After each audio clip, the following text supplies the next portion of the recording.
अमरावती जिल्ह्यातील मंगरूळ दस्तगीर पोलीस ठाण्याच्या हद्दीत अल्पवयीन मुलीवरील कथित लैंगिक अत्याचाराचे गंभीर प्रकरण समोर आले आहे। पोलिसांनी 22 वर्षीय युवकाविरुद्ध भारतीय न्याय संहिता आणि पोक्सो कायद्याअंतर्गत गुन्हा दाखल केला असून पुढील तपास सुरू आहे। या प्रकरणातील पीडिता अल्पवयीन असल्यामुळे तिची ओळख कायद्यानुसार गोपनीय ठेवण्यात आली आहे।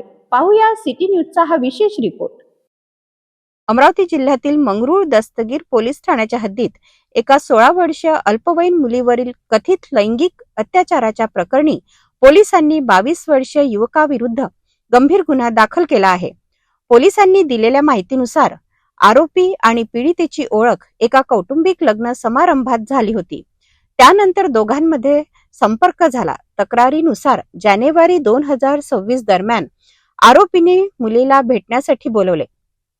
ती त्याच्या घरी जाण्यास तयार नसताना तिला जीवे मारण्याची धमकी दिल्याचा आरोप करण्यात आला आहे।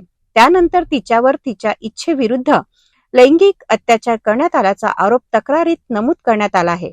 या प्रकरणाची माहिती समोर आल्यानंतर पीडितेच्या जबाबावरून पोलिसांनी गुन्हा दाखल केला। पोलिसांनी आरोपी विरुद्ध भारतीय न्याय संहिता कलम 64, 351 तसेच पोक्सो कायद्याच्या कलम 4 आणि 6 अंतर्गत गुन्हा नोंदवला असून पुढील तपास सुरू आहे। या प्रकरणातील सर्व बाबीची सखोल चौकशी केली जात असून तपास पूर्ण झाल्यानंतरच पुढील माहिती स्पष्ट होणार आहे। या प्रकरणाचा तपास मंगरूळ दस्तगीर पोलीस करत आहेत। अल्पवयीन पीडितेची ओळख उघड करणे कायद्याने प्रतिबंधित असल्याने तिची गोपनीयता जपणे ही सर्वांची जबाबदारी आहे। तपास पूर्ण होईपर्यंत कोणत्याही निष्कर्षापर्यंत पोहोचणे योग्य ठरणार नाही।